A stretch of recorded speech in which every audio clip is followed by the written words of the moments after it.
Welcome back to Learn with Professor Janula. If you're a nursing student, this channel is just for you. Don't forget to subscribe and hit the bell icon. Today we're learning about implantation. So go ahead, subscribe, and let's get started. Dear students, first let us understand what implantation means.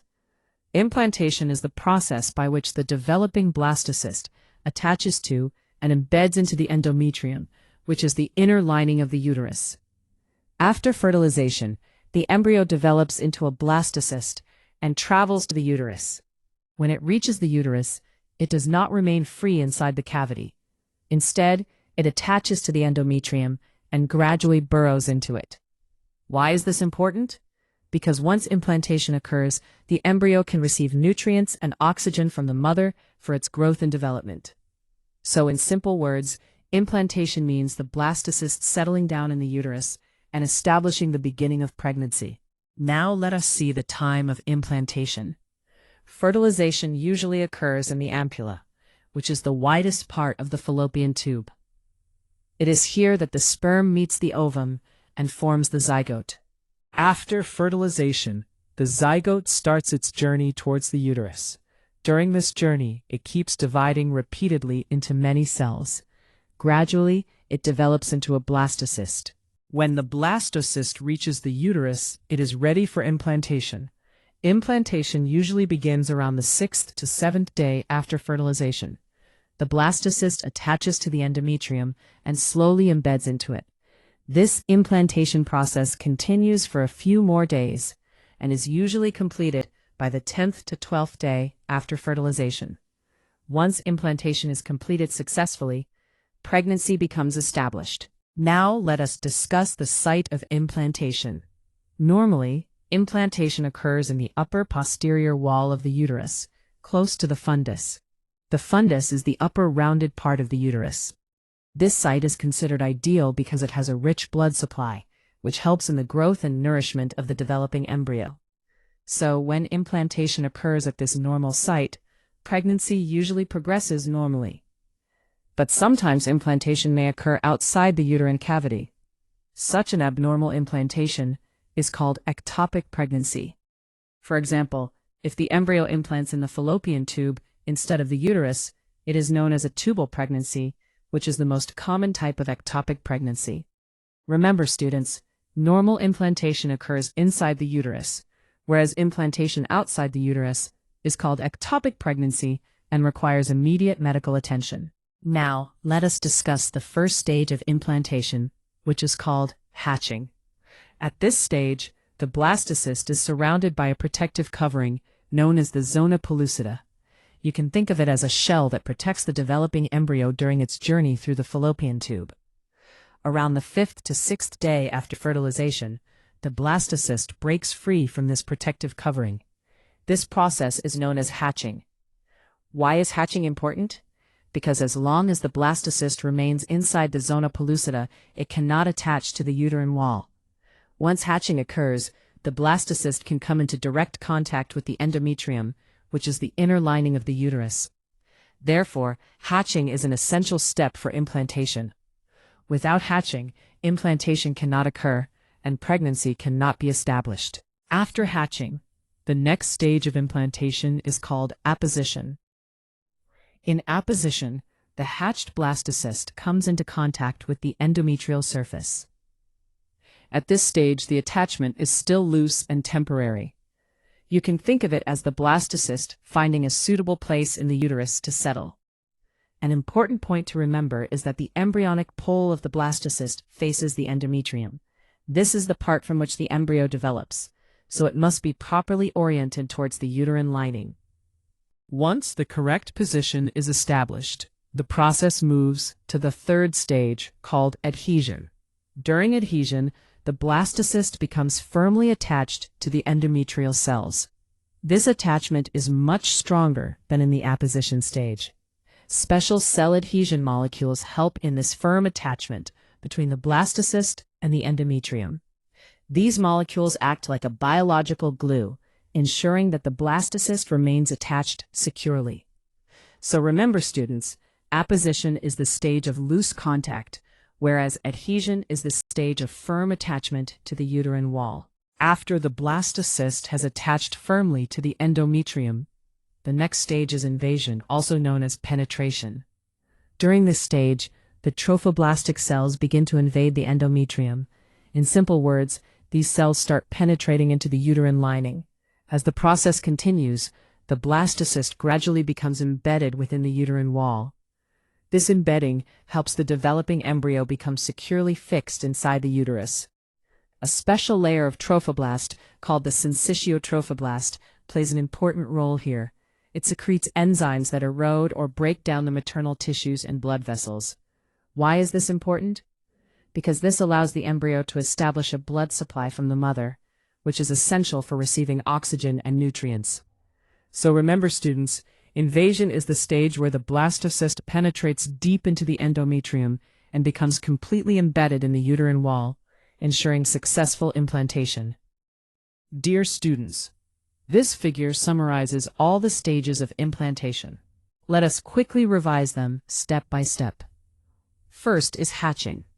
At this stage, the blastocyst escapes from its protective covering called the zona pellucida.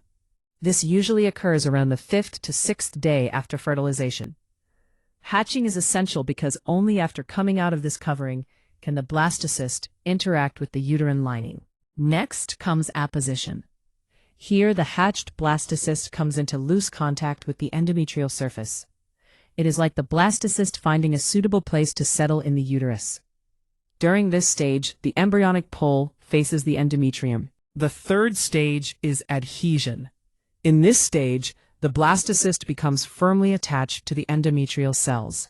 Special adhesion molecules and structures called pinopods help strengthen this attachment between the blastocyst and the uterine lining. Finally comes invasion, also known as penetration. During this stage, trophoblastic cells invade the endometrium, and the blastocyst gradually becomes embedded within the uterine wall. The syncytial trophoblast erodes maternal tissues and blood vessels, helping establish the maternal blood supply for the developing embryo. Let us now see the completion of implantation. Implantation does not happen immediately after fertilization. It usually begins around the 6th to 7th day after fertilization, when the blastocyst reaches the uterus and starts attaching to the endometrium. The process then continues gradually through the stages of apposition, adhesion, and invasion. During this time, the blastocyst becomes more deeply embedded within the uterine wall. Implantation is usually completed by the 10th to 12th day after fertilization. By this time, the blastocyst is completely embedded in the endometrium and has established a connection with the maternal blood supply. So remember, implantation starts around day 6 or 7 and is usually completed by day 10 to 12, marking the successful establishment of pregnancy. Now, let us discuss the functions of implantation. First, implantation anchors the embryo to the uterus. In simple words, it fixes the embryo securely to the uterine wall so that it does not get detached. Next, implantation establishes maternal fetal circulation. This means that a connection is formed between the mother's blood supply and the developing embryo, allowing exchange of oxygen and nutrients. Implantation also provides nutrition to the embryo. Through this connection, the embryo receives the nutrients it needs for growth and development. Another important function is that implantation initiates placental development. After implantation, the placenta starts forming, which later acts as the organ of exchange between the mother and the fetus. Finally, implantation helps maintain pregnancy through HCG secretion.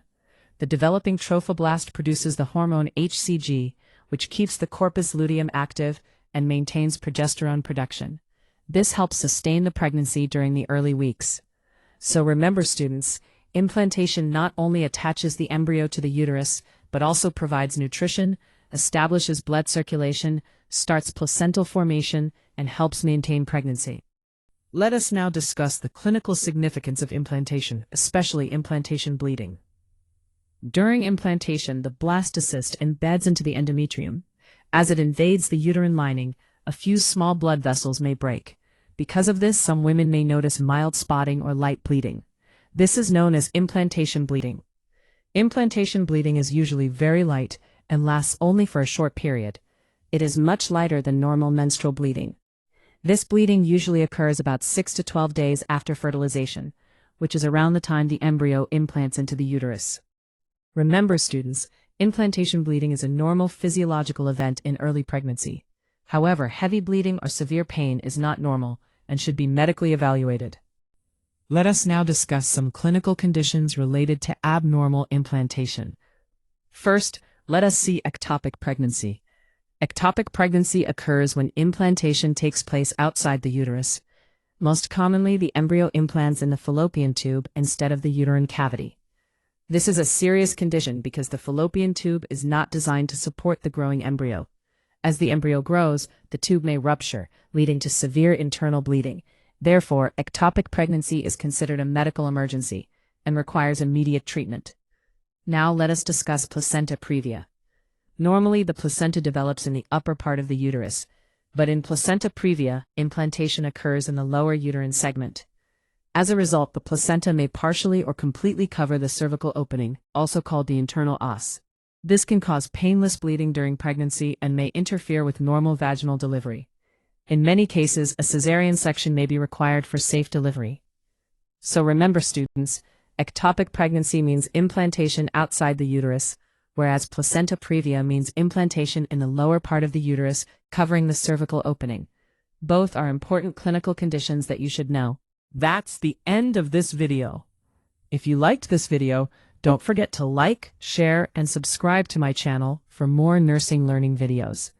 Thank you for watching, and keep learning.